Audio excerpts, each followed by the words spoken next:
Daerah aliran sungai adalah daerah yang dibatasi punggung-punggung gunung di mana air hujan yang jatuh pada daerah tersebut akan ditampung oleh punggung gunung tersebut dan akan dialirkan melalui sungai-sungai kecil ke sungai utama. Daerah aliran sungai termasuk suatu wilayah daratan yang merupakan satu kesatuan dengan sungai dan anak-anak sungainya, yang berfungsi menampung, menyimpan, dan mengalirkan air yang berasal dari curah hujan ke danau atau laut secara alami. Bagian hulu daerah aliran sungai adalah suatu wilayah daratan bagian dari daerah aliran sungai yang dicirikan dengan topografi bergelombang, berbukit atau bergunung, kerapatan drainase relatif tinggi, merupakan sumber air yang masuk ke sungai utama dan sumber erosi yang sebagian terangkut menjadi sedimen daerah hilir. Bagian hilir daerah aliran sungai adalah suatu wilayah daratan bagian dari daerah aliran sungai yang dicirikan dengan topografi datar sampai landai, merupakan daerah endapan sedimen atau aluvial. Cara untuk menjaga kelestarian daerah aliran sungai yaitu mengadakan reboisasi, tidak membuang sampah ke sungai, mensterilkan daerah aliran sungai untuk tidak dibangun pemukiman, dan menjerat peran pelaku penebangan hutan secara liar dengan hukuman yang berat. Pengelolaan das ialah mendapatkan manfaat lengkap yang sebaik-baiknya dari das sesuai dengan kemampuannya untuk memenuhi kebutuhan manusia. Dalam rencana pengelolaannya, das dibagi menjadi dua satuan pengelolaan, yaitu Satuan Pengelolaan Hulu mencakup seluruh daerah tada hujan atau kepala sungai. Yang kedua, Satuan Pengelolaan Hilir mencakup seluruh daerah penyaluran air atau daerah bawahan. Assalamualaikum warahmatullahi wabarakatuh. Saya Tili Anggrani, NIM 181201026 dari kelas MNH 6. Di sini saya akan menjelaskan manfaat dari pengelolaan air. Salah satu contoh dari pengelolaan air yaitu biopori.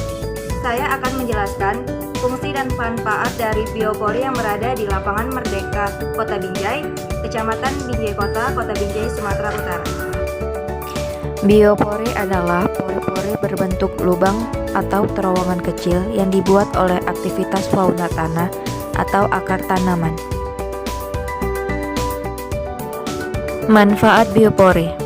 Yang pertama, mengurangi sampah organik atau sampah rumah tangga. Yang kedua, salah satu pencegahan banjir. Yang ketiga, menjadi cadangan air atau tempat penampungan air. Yang keempat, dapat mengubah sampah organik menjadi pupuk kompos untuk tanaman. Biopori yang berada di Lapangan Merdeka Binjai ini berfungsi sebagai lubang untuk pencegahan banjir dan sebagai tempat penampung air. Dibuatnya lubang biopori ini di dekat wahana olahraga agar pada saat hujan air langsung masuk ke dalam lubang biopori agar tidak menggenangi wahana olahraga tersebut. Halo semuanya, perkenalkan saya Jus Osian dari Manajemen Hutan 6, NIM 181201088. Di sini saya sudah berada di Sumur Resapan, Hutan 5, Mariat Baris, Kabupaten Simalungun. Komponen bangunan sumur resapan. Bangunan sumur resapan sekurang-kurangnya terdiri dari saluran air, bak kontrol, pipa pemasukan, dan pipa pembuangan. Nama saya Rizky Noprianda, NIM 181201099 dari MNH 6. Saya berada di Kelurahan Tobat, Kota Parang Sidimpuan. Sumur resapan adalah suatu teknik konservasi tanah dan air yang memiliki prinsip utama untuk memperluas bidang penyerapan sehingga aliran permukaan berkurang secara optimal. Sumur resapan berfungsi untuk menampung dan menyimpan cadangan air tanah serta dapat mengurangi limpasan air hujan ke seluruh pembuangan dan badan air lainnya, sehingga dapat dimanfaatkan pada musim kemarau sekaligus mengurangi peluang timbulnya banjir. Assalamualaikum warahmatullahi wabarakatuh. Perkenalkan, nama saya Yovita Putri, NIM 181201175.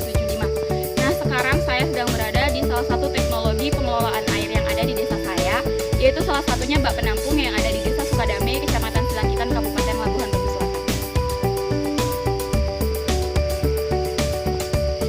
Bak penampung air adalah bangunan tempat menampung air hujan untuk digunakan dalam keperluan sehari-hari pada sepanjang musim, baik secara individual maupun komunal.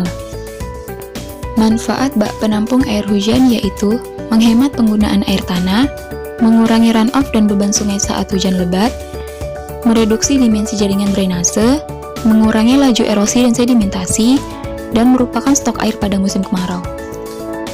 Sekian dari pemaparan kami mengenai teknologi lahan berbasis daerah aliran